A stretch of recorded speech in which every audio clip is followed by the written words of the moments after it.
Dennis Prager here. Thanks for listening to the Daily Dennis Prager Podcast. To hear the entire 3 hours of my radio show, commercial-free, every single day, become a member of Pragertopia.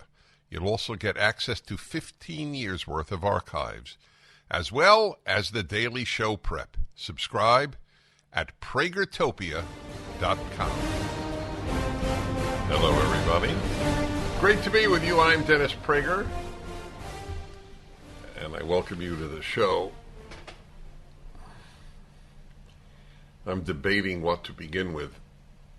Do I tell you about more children being hypersexualized at a young age? Do I talk to you about the staggering uptick in violent crime?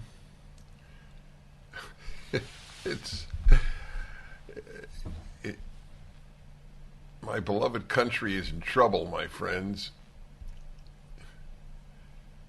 You know, my parents used to say, it fascinated me, even in the 70s when they would say it.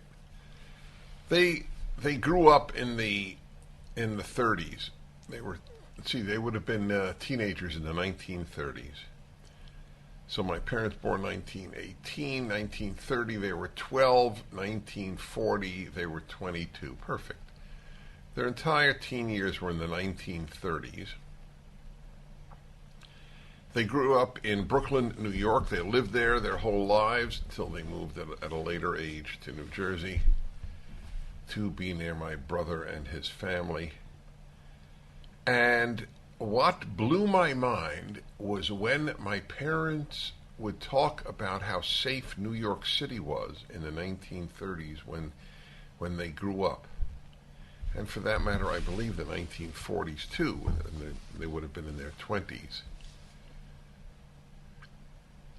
My mother said that she would take the subway at 2 o'clock in the morning alone and walk from the subway station to her home alone at that hour, and never even thought it might be dangerous.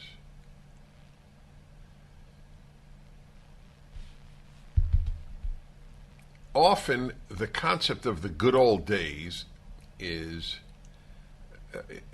romanticizing the past. But in many arenas of life, there were good old days in America. There were good old days in America in my life. 1970s, there was a big crime burst in New York City, where I lived until 1976 when I moved to California. When I moved to California, it was a dream. To go, California represented, above all things, a relatively carefree life, a lively, free existence. Basically, unless you were violating the law in a serious way, you did what you wanted. That's what L.A. represented. So those were good old days.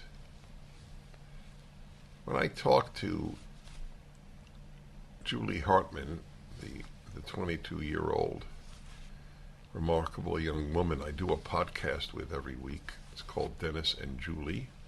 You can watch it on YouTube, and you can listen to it at the Salem Podcast Network. And there's a show on the Spotify release or allow or have on Spotify as well, at Apple as well. Dennis and Julie, it's called. So when I tell Julie about my youth, the freedom, the free speech, the general sense of, again, you could do what you want unless you violated the law, many of the things that I tell her are unbelievable. I mean, just even talking about monkey bars, seesaws, swings, diving boards. You could run all you wanted during recess. You know, schools are prohibiting running. Kids can't run. And then for 2 years, kids had to wear a mask for absolutely no good reason, and all it did is hurt them. Parents don't take their kids out of school, even though there's a very real chance they'll be damaged in many of the schools of this country at a young age. And I'm not even talking about the damage to their conscience, just psychologically damaged, because they want to continue to have a two-family, two-parent income. Completely understandable.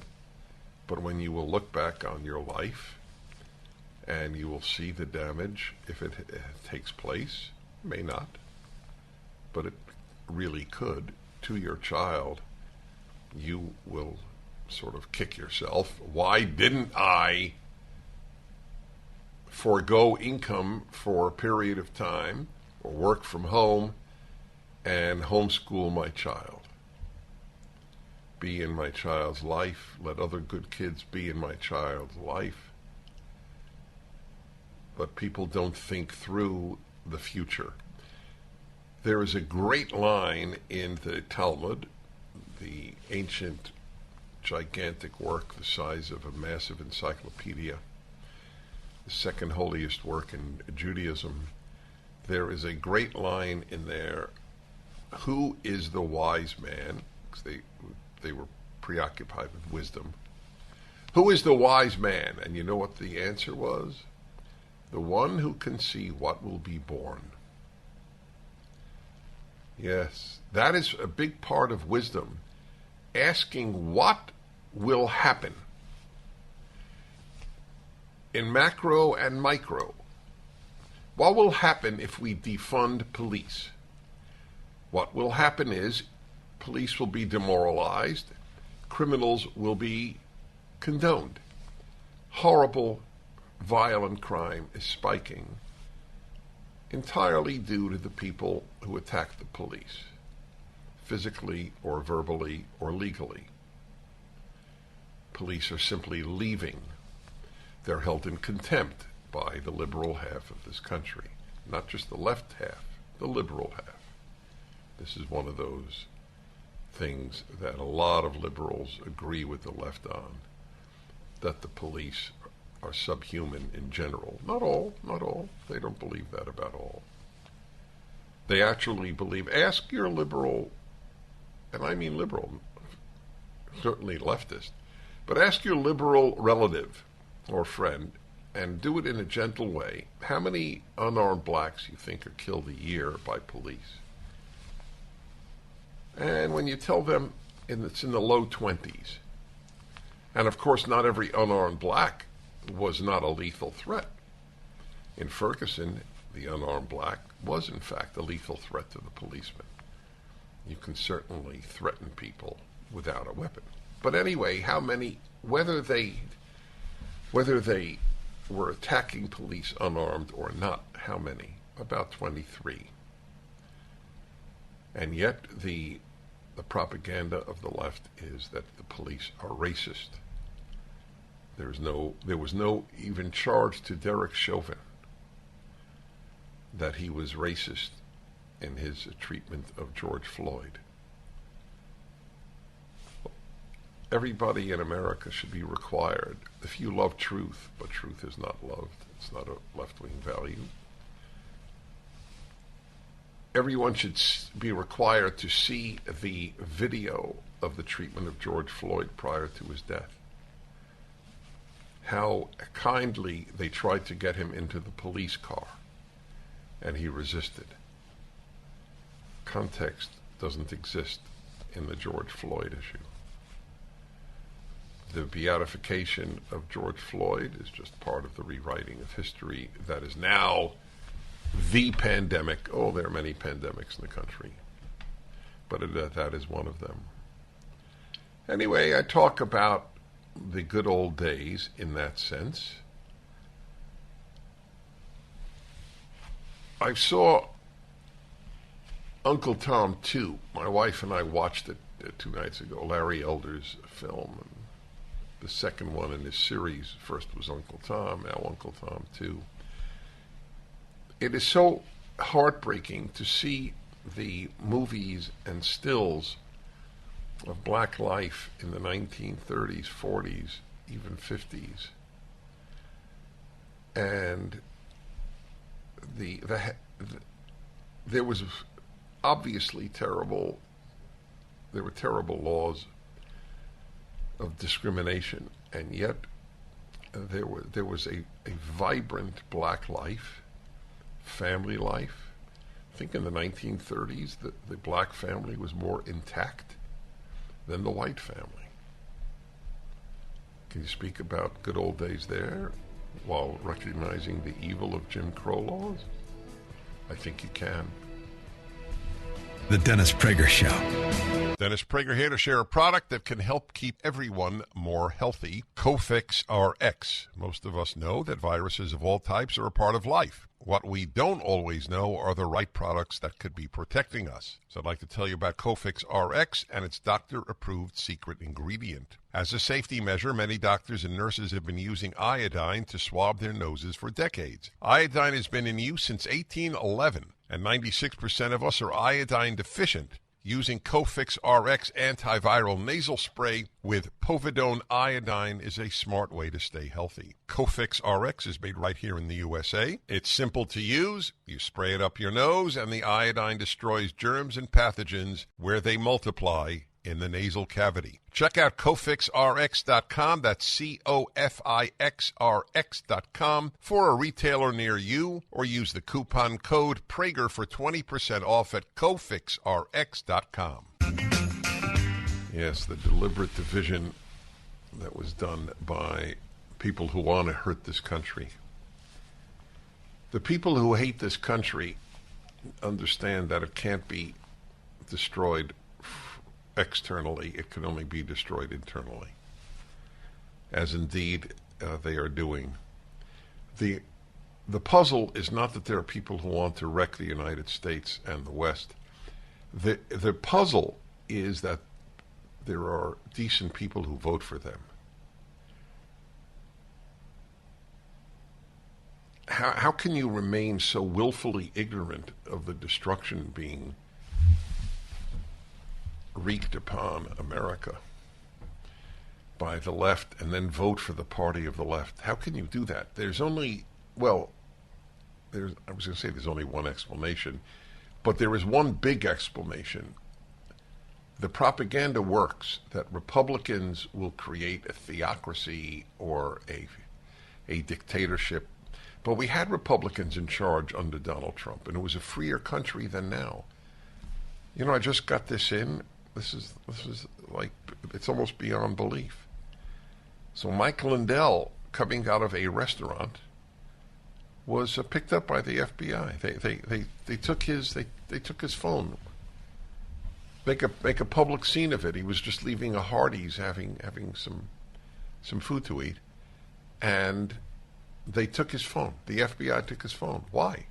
Why was he banned permanently? What was it, from Twitter? Who banned him? Who banned him permanently? Yeah, from Twitter. When he tried to use a new account, he was banned again because he believes that the election was dishonest. I don't understand. If you're not advocating violence, why can't you have the opinion? If let's say it's 100% wrong, you can't have wrong opinions? Did the people who put up tweets about Russian collusion with the Trump campaign, did the 51 highest ranking officials in the intelligence agency who put out a statement that the Biden laptop was Russian disinformation, were their Twitter accounts banned? It's an out-and-out lie to influence the election from governmental agencies. It dwarfs anything that Mike Lindell has said in terms of hurting the society. This is all political. This is the use of the FBI for the sake of a party called the Democratic Party. Who imagined that we would see this? I spoke to a man 2 weeks ago in prison for how many, over a year, a year and a half? Because he entered the Capitol on January 6th. He spent nearly a year, 2/3 of a year in solitary confinement. You beat somebody up in the street, you're treated better. He's been denied bail. It's the United States. We have political prisoners in the United States because the left is in charge. There's no example of the left ever being in charge and they're not being political prisoners. People are ignorant of the left. Ignorant.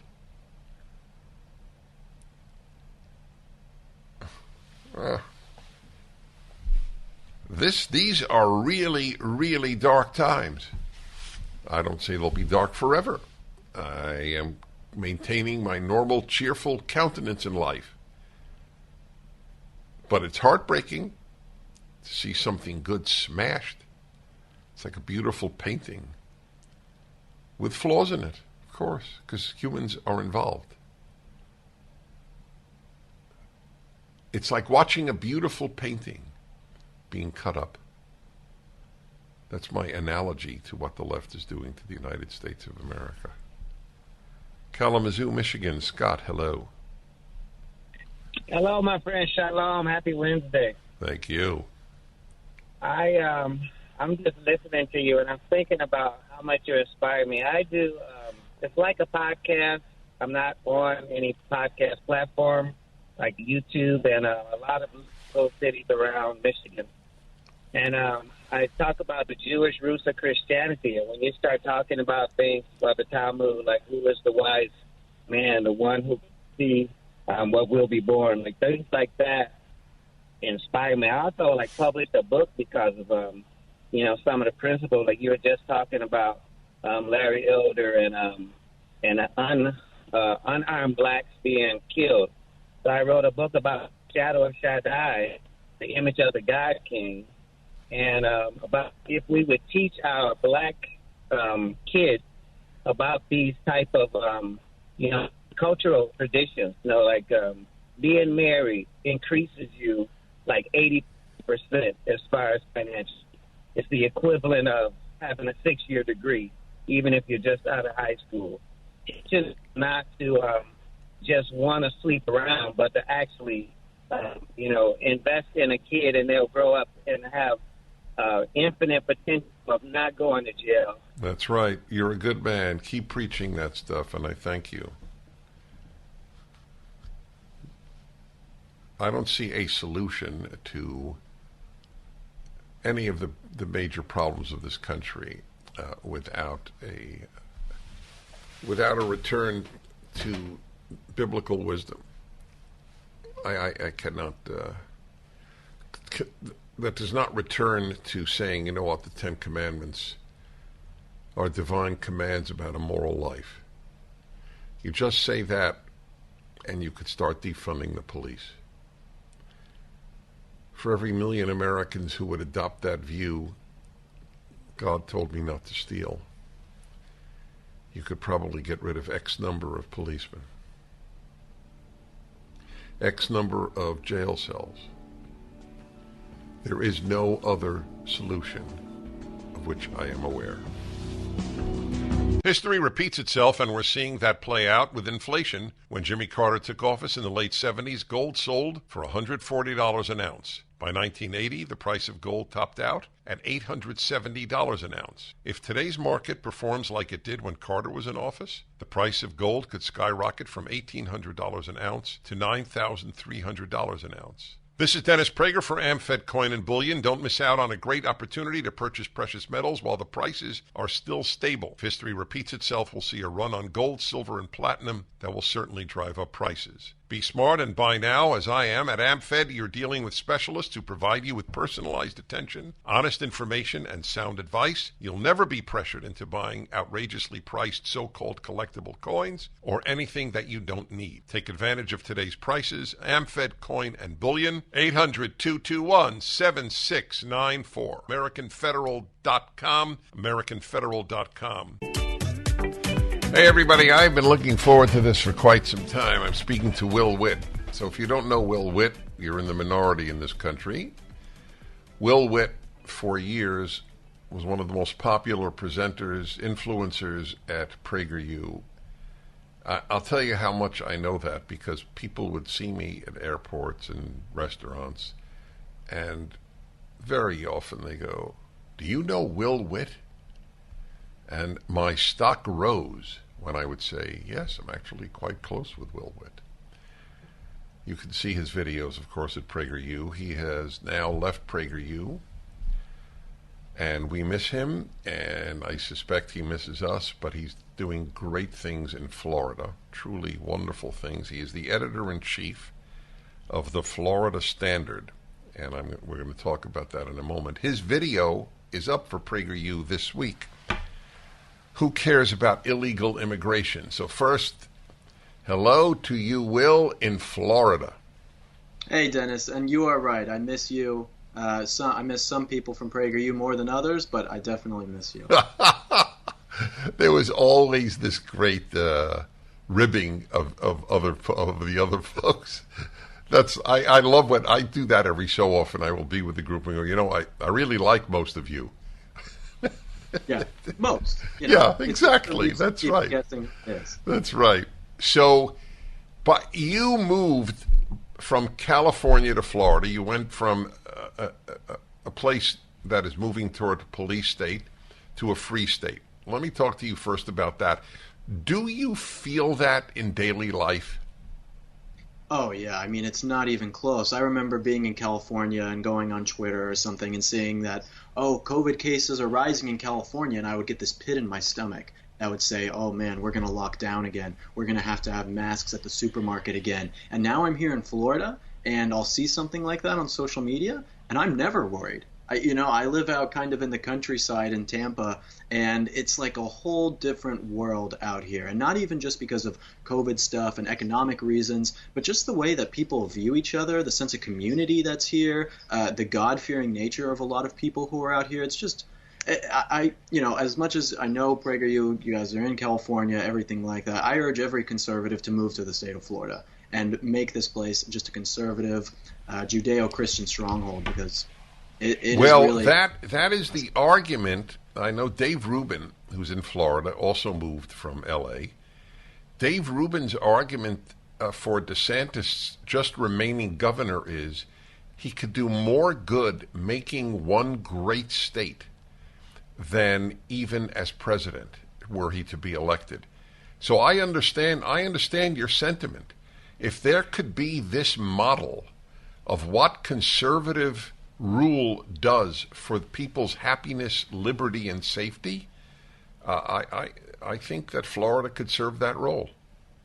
Yeah, well, I think that Ron DeSantis understands how to use political power to actually get things done. I think that for a long time, conservatives have had the, limited government approach and the very free market approach on a lot of stuff. But I think Ron DeSantis has kind of moved into this new populist right conservative movement that we're seeing and says, hey, I understand that I have a responsibility as governor to do things that are good for my people. I'm not going to sit on the sidelines anymore. I'm not going to care what the left thinks about me, and I'm actually going to get things done. But I would have to disagree, and I would say that I think Ron DeSantis would be great as president of the United States, because I think there's so much stuff here in Florida still that we get blockage on from the federal government. I mean, there's still things with COVID, vaccine requirements, all sorts of things that come straight from the top that Ron DeSantis really doesn't have power over. And I think that if someone like him was in power in the federal government, we could really see changes in this state.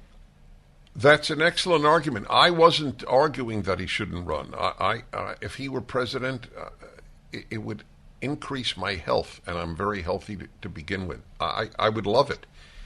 I only mentioned Dave Rubin to show how powerful the model of Florida is in people's minds, including yours, obviously. What is? So tell me about the Florida Standard, this website and paper you're now editing. Yeah, so it's a new news organization out here in the state of Florida. Myself as a Californian, or anyone who's from maybe a blue state, and if they were to move to Florida and start reading the news that is being put out here, you would think Florida is a left-wing, tyrannical state just like California. If you read the Miami Herald, the Orlando Sentinel, Florida Politics, the Florida Phoenix, any of these other things, you think Florida is a place, a bastion for Democrats. But that's not the case. Florida now has about 250,000 more registered Republicans in the state than they do Democrats, yet the media landscape here doesn't do that. And so I came out to Florida to start this news organization, the Florida Standard, to basically right-side the media landscape that's happening here in Florida. I wanted to do something that was actually for the people of Florida, where people could say, this is where I get real news from. It represents the governor fairly, it represents the people of the state fairly, and it really just shows the truth. And so that's why I started this endeavor. So what is it, floridastandard.com?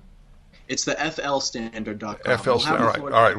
I'll be back with you in a moment. Will Witt's video is up, by the way, this week at PragerU about illegal immigration. MyPillow is having their biggest sheet sale of the year. You all have helped build MyPillow into the amazing company that it is today. Now Mike Lindell, inventor and CEO, wants to give back exclusively to his listeners.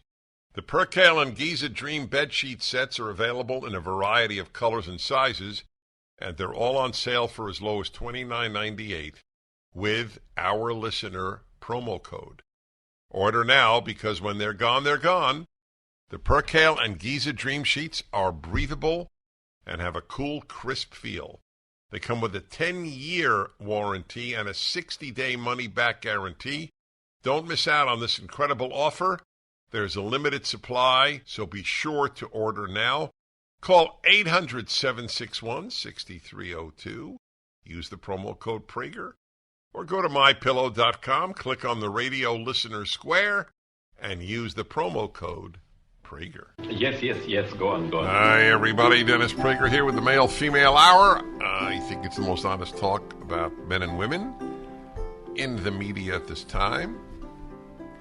And the reason it's honest is that I am very comfortable with all the subjects concerning the two sexes. There are only two sexes. It is an amazing thing to have to add that, but that is the biological truth. And as I say each week, I'm not a man fan, and I'm not a woman fan. I'm a good person fan. There are many not decent people of both sexes, and there are many decent people of both sexes. And once every season, 4 times a year now, going on, 10 years, is the remarkable Alison Armstrong. 1L and 1L is always 1S. 1L and Alison, by the way. Sean has decided to have the audience applaud. By the way, you can see beautiful Alison on the Salem, the Salem News Channel? In the Salem News Channel, because you could watch this show as well as listen. Alison is in Colorado and loving it. How many years now are you in Colorado?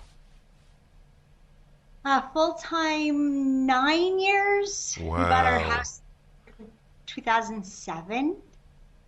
And you and I, Dennis, are in our 18th year. We're in our 18th year. That means, so I started with you when I started with Sue. I met Sue in 2004. Yeah, and our first show was January of 2004, and I was at your house in the part of the valley, and you had barely moved in, and we had that giant microphone. Remember? Yep, I do. Well, anyway, that's really something. 2 important women in my life the same exact year. I lucked out that year. So Alison Armstrong, I find so interesting, and she has such a fertile mind that I do something with her I never do. I just say, what do you want to talk about? So go ahead, Alison. I want to talk about emotions and feelings and the difference I discovered between men and women in the intensity of them and in our reactions to them and there's so much misunderstanding about it.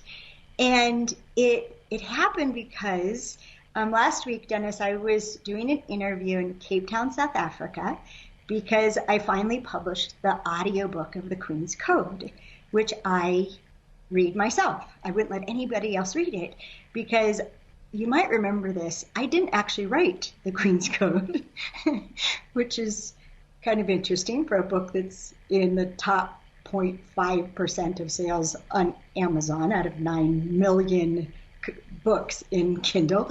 I didn't write it. I did all the research to be able to write it, and then when I sat down to write it, this movie screen opened, and I watched and I typed as fast as I could. And so people asked for an audiobook for 10 years, and I had reticence about it, and I wouldn't let anybody else do it. So I finally did it. We released it a couple months ago, and I'm in this interview in South Africa, and her name is Candace, and she was telling me what it was like for her to hear me read the book versus when she had read the book. And what she said knocked me back. She said, Alison, I would never have read what the men said, right? Because it's fiction and there's 4 men. I would never have read what the men said because of my prejudice against them that would never think they would have that much intensity or sincerity. It's like, oh my gosh. Oh, I'm not going to be out of a job soon, Dennis. Because of men's natural instinctual concealment of emotions and feelings, because of being warriors and protectors, and you're not going to reveal anything that can be used against you. Women think because you don't reveal your feelings and emotions like we do, that you don't have them like we do. And in my... That, by the way, forgive me, remember exactly what you wanted to say, but I need to italicize what you just said. Yeah. That alone is revelatory. Women think that because men don't express them readily, they don't have them. But it's not true. It's not true, and it's even more not true than that. Women think that if you do have them, it's like a minor version of ours. But yes, but my research has shown the opposite. Namely? And I was conveying to Candace in the interview, ladies, this is good news to be wrong about. I believe men love more intensely than women. Wow. I do. I really do. And we don't know it, and we treat that love like it's a lesser love than we would have. Like it's a little minuscule kind of And version. why is that? Why would many women think that? Because despite all the poetry, despite all the song lyrics, right, an expression of poetry that's written by men, because of the way that men tend to both conceal their feelings and this business of being an honorable person, which is something else men taught me, that to a man to be honorable is to do the right thing no matter how you feel, which includes the feeling of love. That what love would have a man do, if it's not the right thing, he'll be ashamed of himself for having acted on the love instead of what he knew was right. It's part of who you guys are that's so amazing. Which is why children need dads. Somebody has to do the right thing in raising children despite their love. Yes. Yeah. And the metaphor I've used is if you have a vine, if you think of a child as a vine, you need sunshine and water and nutrients, but you also need a trellis or it's going to turn out a mess. You need the structure to grow and know where and how to grow and not get all tangled up with yourself. That's great. It's a great, and I love analogies. That's a great one. So the thing that as you said, threw you back, blew your mind in the vernacular. What was it? Well, I started studying men in 1991, and I've learned so much and transformed so much. And so how I see men, which means how I filter everything that men do and say, I literally live in a different world than most women. And like you said, you're not a fan of men or women. I wasn't a fan of men at all. I honestly questioned if men had souls. And I knew you didn't have feelings, and so it didn't matter what I said or do. I couldn't hurt you. I mean, I really thought the worst version of this. But everything I've learned, first I fell in love with men and became a fan of men. And then the more I listened to men talk about women, I fell in love with women from seeing women through men's eyes. Wow. You think so much more highly of us than we think of ourselves. That I'm telling you, you're throwing out great intellectual bombshells today. I want to talk about that when we come back. Alison Armstrong, AlisonArmstrong.com, 1 L in Allison. The Dennis Prager Show. Dennis Prager here with Alison Armstrong. It's the male-female hour. You can see her at the Salem News Channel. That's where you can see the show and me if you're interested. I love seeing you. I will say, that's sweet. I believe that. I do believe that. We have great affection for each other. So Alison Armstrong has an original mind, and it's a gift from nature or God. And I don't know if it's ever knowable which, but she has the gift. That's why I've had her on so regularly, 4 times a year to be precise. So I think just the first segment was so pregnant with ideas. I don't think people understand. I can say as a man, you're one of the few women who understands men. It's an immense achievement. It's not easy for a woman to do so. We are quite different. Yes. And you started with a negative view of men. I'd like to explore that for a moment because I don't think that's unique. I'm sure it's not unique, in fact. Why do so many women have a negative view of men? Is it based upon bad experiences or something else? Well, I mean, we all have bad experiences. You don't get through life without them, being human. Correct. But it has to do with the way that our minds work and the way that they literally filter, and our obsession with why. And so, I mean, I've discovered this across the board, right? We have people participating in our programs and who've read the Queen's Code all around the world. And it's consistent that as women, we assume that a man is a kind of woman. And so whatever you do, we don't even examine it. We think it's completely reasonable to try to figure out why did you do that and project onto you that you did it for the reasons I would have done it. And so, for example, the way that men naturally conceal feelings and emotions, right, which we were talking about before the break.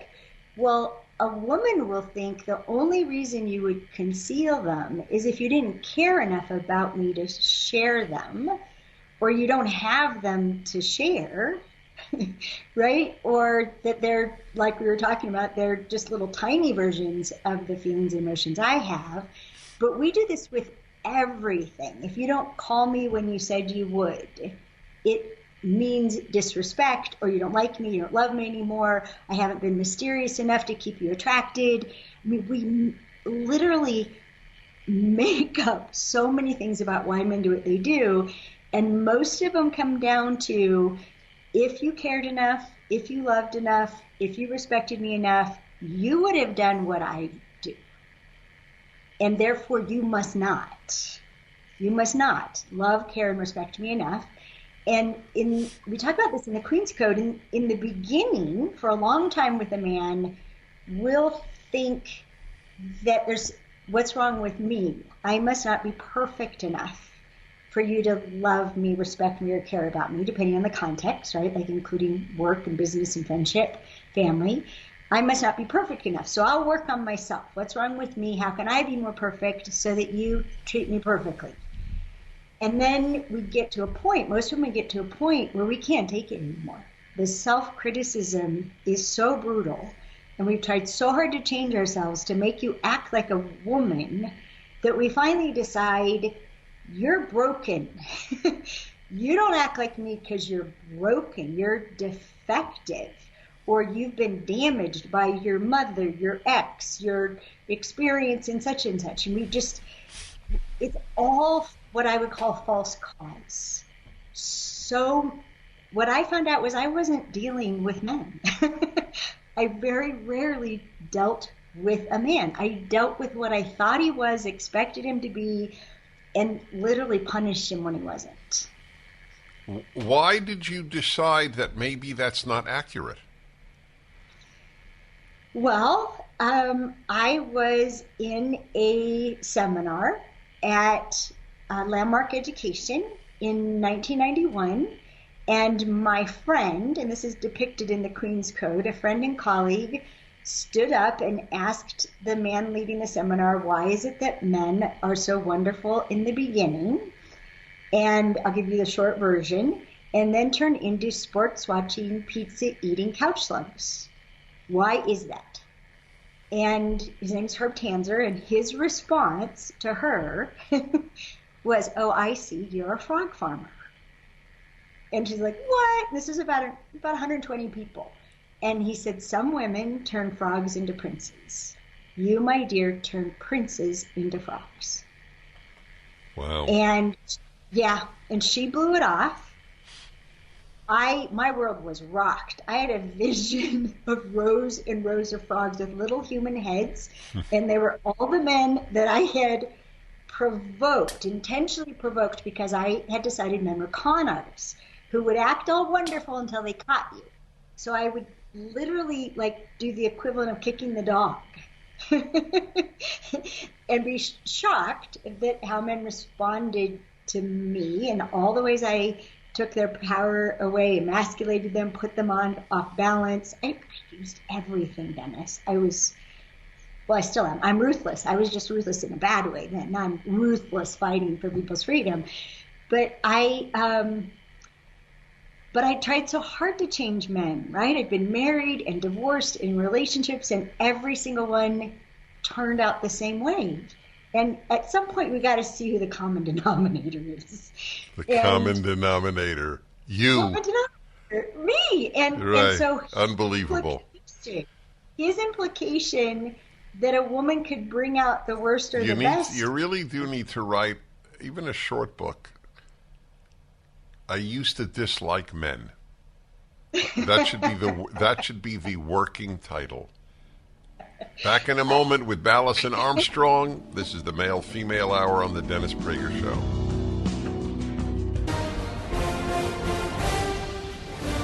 Hello there, everybody. Dennis Prager with you. There was a piece on what is going on in our schools, and it showed the cover of a book for little kids. Because I know it's for little kids because it's a little kid drawing a drawing of a little kid on the cover, a little girl looking, as it were, into a mirror, and the title of the book is "I'm Not a Girl." This is given out in I don't know how many schools, but obviously I saw the picture of it. And that's what it is. I'm not a girl. It's a girl. It's clearly she's a girl. And she's looking. I have it right in front of me here. So she's looking into, I guess, some sort of imagery. And she sees, it's faint, but as she sees a boy written by Maddox Lyons and Jessica Verdi about a transgender child. If you're actually looking at me now at the Salem News Channel, there's the picture. Hey, it's coming through very clearly, gentlemen. I want to thank you. I salute you. It's taken 6 people to work this out, but it's worked. You can also see my wedding band, actually, quite clearly, in case you're interested. My suspicion is you're not. I'm not a girl. A book for little girls. I would say the girl in the picture is like 6. It's unbelievable. It is unbelievable what is happening in this country. Bad people are hurting our children. And apparently most Americans don't care until it affects their child. Then it's too late in many cases. And then you're warned that if you don't accept that your daughter is a boy, that she will kill herself. So what are parents supposed to do? There are no alternate voices allowed because of the corruption of the medical and psychological professions and the children's hospitals. I played for you Boston Children's Hospital's video. I wonder if they still have it up. Yes, this video from a psychologist or psychiatrist at Boston Children's Hospital. This woman tells you almost from birth, children know they're not the gender that they are assigned. This is another, by the way, Orwellian term, assigned. Are you assigned a race? Actually, you're more assigned a race than you are assigned a sex, ironically. But they don't say that about what is your assigned race, do they? Is Barack Obama black or white? Equal genetically. Black father, white mother. But he's assigned black. If you were 1/4, if 3 grandparents were white and 1 grandparent were black, he'd be assigned black. It's quite interesting, given the lie, this gigantic, horrible lie, that America is systemically racist, that it is advantageous to call yourself a black. Now, how does that work? If you were applying to a university or a pilot's job or anything, and it asked your race, do you think you would be at a disadvantage or an advantage if you put black or Hispanic, but especially black? See, there was a country that was systemically racist, Nazi Germany. Jews were trying to save their lives by claiming they weren't Jews because it was bad for Jews. But in America, it's not bad for blacks, so people actually want a black identity. Any blacks checking off white in their applications? Any blacks with an equal parentage of both races putting white down? Or do they think they have a better chance of getting a scholarship or gaining admission if they say black? The left tells you the opposite of truth, the true opposite of truth. Is there any talk about the disproportionate number of violent acts, criminal violence committed by blacks in this society? Of course not. Because truth is not a left-wing value. In fact, if you mention it, the odds are you're called a racist. Even though the point is just to tell you that the left is lying, it is secondarily about blacks. It is primarily about white leftists. That's the world in which we live, my friends, and that's why you listen to this program, or watch my fireside chat, or read my books, and not just me. There are a lot of people telling you the truth today. People will not be able to say that the truths in the first quarter of the 21st century were not being told. What they can't say is they decided not to listen. There's a big difference between not said and not heard. American Psychological Association politicizes itself. The transformation of the American Psychological Association, which over the years has committed itself in the field of psychology along with it to identity politics. The American Psychological Association's recently released Racial Equity Action Plan. Racial Equity Action Plan. Wow. Is just the latest installment. Remember, the key to understanding modern life is everything the left touches, it destroys.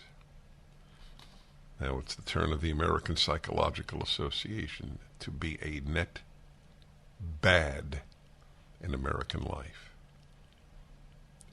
It is actually a harmful influence in America. The APA's makeover appears to have accelerated during the riots in the summer of 2020. That June, the American Psychological Association asked for feedback from its members as to how it might use, quote, the power of psychology to address the pandemic of racism. I have been asked many times on the radio and in private, how do you choose a therapist, a psychotherapist? So I've given a whole host of suggestions, but now it's very easy. All you need to do is ask them, do you agree that there was a pandemic of racism and that it needs to be addressed by the American Psychological Association? If they say yes, then that is not your therapist. That's it. The person's either a coward or a radical. And if that's what you want, then obviously go with that therapist. But this is a really good test. Or if they're angry at you for asking or annoyed, they won't get angry. If they're annoyed, why would they be annoyed? This is the official document of their own association, the American Psychological Association. So why would they be annoyed? You're simply asking, do you concur with your own professional organization?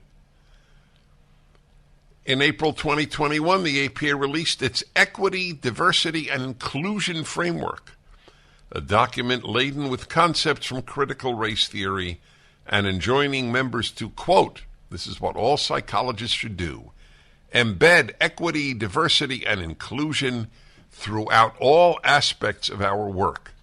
What does that have to do with being your therapist? What does equity, diversity, and inclusion have at all to do with treating your issues psychologically? The trend continued throughout last year. In October 2021, the APA passed a resolution on advancing health equity that, quote, centered on race/ethnicity as the key driver of health inequities. Really? Race and ethnicity are the key drivers in terms of health inequities, not personal behavior at all. It's only the society engaging in racism. The association now appears resolute on using the term, ready, no longer blacks, people of the global majority.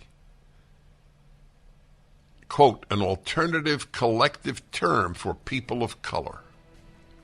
Back in a moment.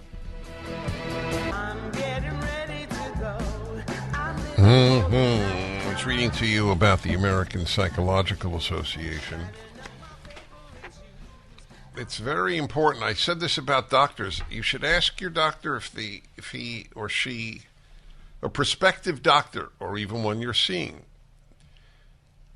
do you agree with the American Medical Association that the sex of a child not be listed on a birth certificate because we don't know the sex of a child? The child will determine it. That's the official position of the American Medical Association. Do you want a doctor who is such a sheep that he or she goes along with the opposite of reality? These are opposites of reality, my friends. It's incredible. You're not born a boy or a girl. That's the official position of the American Medical Association. Bad people have taken over all of these organizations. Because decent people are weak. Very few decent people fight. That's the history of the human species. Plato, thousands of years ago, wrote about that. I'll give you some of the statements, but it's essentially the famous statement of Edmund Burke that all evil needs to succeed is for good people to keep quiet. We're living through that now. However, I want you to know a lot of good people are speaking out. That's important. Not enough, but a lot. I was just speaking recently to a woman. I ask parents when I meet them, what's your batting average? That's the way I usually put it, among your children with regard to holding your moral, social, political values. So this individual said, in her case, that she's 2 for 2 with her kids. One of the kids was at her university, the president of her sorority. And I said, so did any of the girls in the sorority know that she was conservative? And she said no. That is fascinating. When is the last time that people had to hide their views? I mean, vast numbers of people, half the country, if you will, had to hide their views. I don't know maybe if you were a communist in the 50s, although many were outspoken, but that might be the last time, and it was not comparable because it was basically a tiny number of communists in the country. But we have a vast number of conservatives in the country. This is unprecedented, that large numbers of Americans fear speaking what they believe. It's a very dark time in that sense. By the way, talking about speaking out, it's critical for every group to do so. Jews are identified with being on the left. It's worth remembering that 1/3 of Jews voted for Donald Trump in the last election, 1 out of 3. That's not a lot in that sense, but it's a lot when you think that it was 5% among American blacks. If 30% of black America voted Republican, no Democrat would win. So there aren't enough Jews to make a difference in that regard, as there are many, of course, blacks, many more blacks than Jews in the country. In light of that, I just want you to know tomorrow night, if you are in the LA area, or if you are not in the LA area but like to drive far or fly far, I am speaking for the Jewish Republican Alliance. Tomorrow night, just go to Where's Dennis at my website, and it's a great evening. It will be a great evening. I promise you. We return in a moment. You're listening to The Dennis Prager Show. The Dennis Prager Show. Yep. I'm giving you the details of the latest American Psychological Association being ruined by the left. The APA passed a resolution in October, quote, centered on race/ethnicity as the key driver of health inequities. The association now appears resolute on using the term, this is a new one, hey folks, this is new, people of the global majority. That is the new term for blacks. I guess for non-whites, because blacks are not a global majority, but non-whites. So if you're not white, you're in the global majority racially. Wow. You know, it's funny because that is exactly a point that white racists, to the extent that they exist, would actually use. Look at how much of a minority whites are and how much more they accomplished. That's what the white supremacist would say. This feeds exactly into the narrative. See, if you divide the world by values, as I do, race becomes insignificant. Anyway, the idea of white supremacy is quite remarkable. The idiocy of it is just any knowledge of history. Whites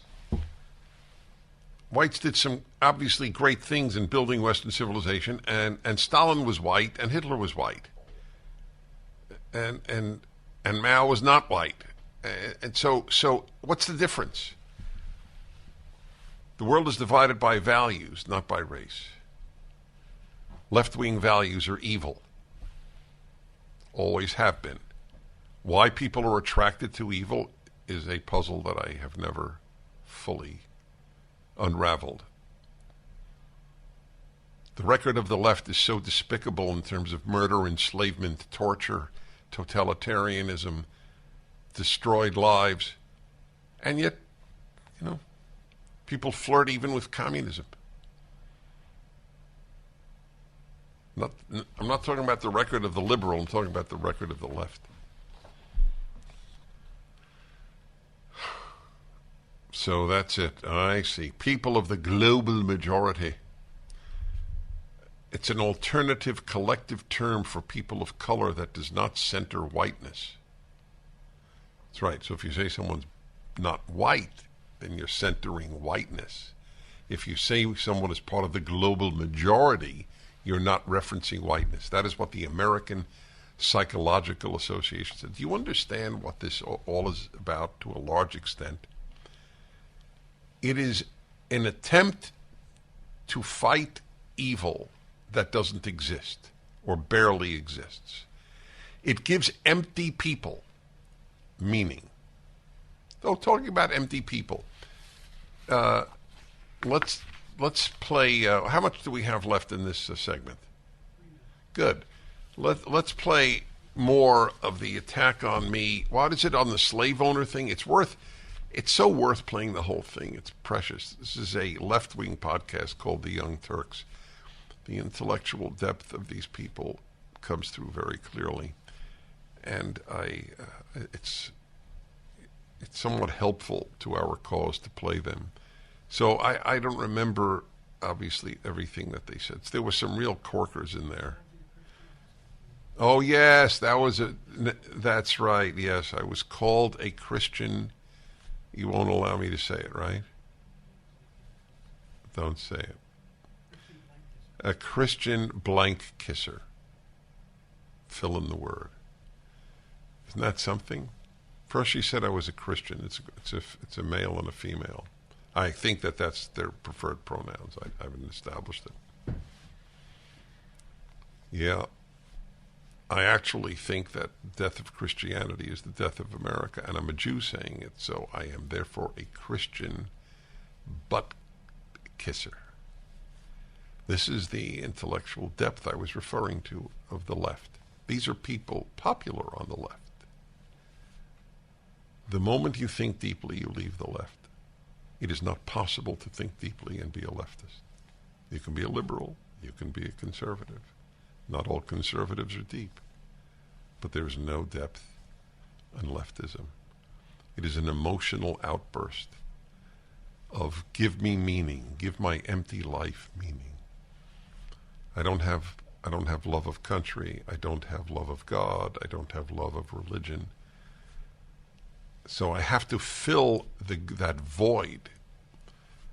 People love to believe that they're fighting evil, which is, by the way, if you're fighting evil, it's a really great thing to love that you do. I rather spend my time with my hobbies than fight evil, but I have no choice. It's engulfing the best country ever made in history. and destroying things like the American Medical and the American Psychological and the American Psychiatric Association, and of course it's all across the board with pediatrics as well. What is it? The American Pediatrics. I don't remember the last word of it. Of their organization too. They're on board with hormone blockers.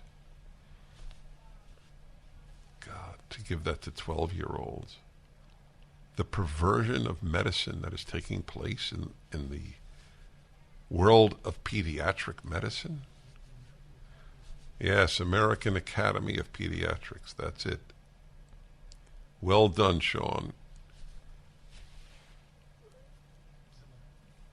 American Academy of Pediatrics. Yeah. So let me understand. You're 18. You can't get a drink. You know, you can't buy a cigar if you're 18. But if you're a girl and you want your breasts removed, they'll do it. Healthy breasts cut off. And these people think lowly of those engaged in clitoridectomies. The Dennis Prager Show. Hey, everybody. I asked a question the last segment here. So, what do you think of this? If you're 18, you cannot buy a cigar. You cannot enter a cigar shop, which is absurd. But you can, in fact, decide to have your breasts surgically removed. So the brain of an 18-year-old is not wise enough to have alcohol or tobacco. They can't make that decision. But they can decide to remove their breasts because they think they're a boy.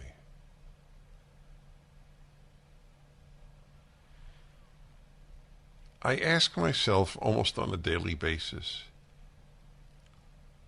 is there anything the left can do that would finally awaken liberals from their self-induced coma?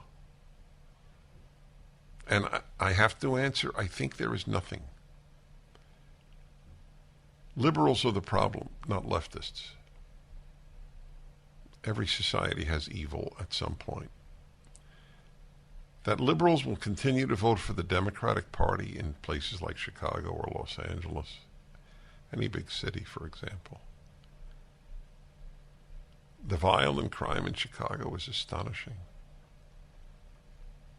It is completely created by the left, completely, with the demoralization, defunding, etc. of police. And the belief that if you are not white and you commit a violent crime, society is responsible more than you are. Because, you know, there were too many blacks in prison, which is, of course, true. The question is, did they earn their imprisonment? Did they do something awful to be there? That's the only question. Not what percentage of those there are black. Okay, all. Want to remind you, go to my website. You want something really positive in your life, my High Holy Day services in 2 weeks. Either come in person or live stream it through Salem at DennisPrager.com. Cited on the show, you'll see where you can click. It's very moving stuff, I promise. We need positive and we need religion. See you tomorrow.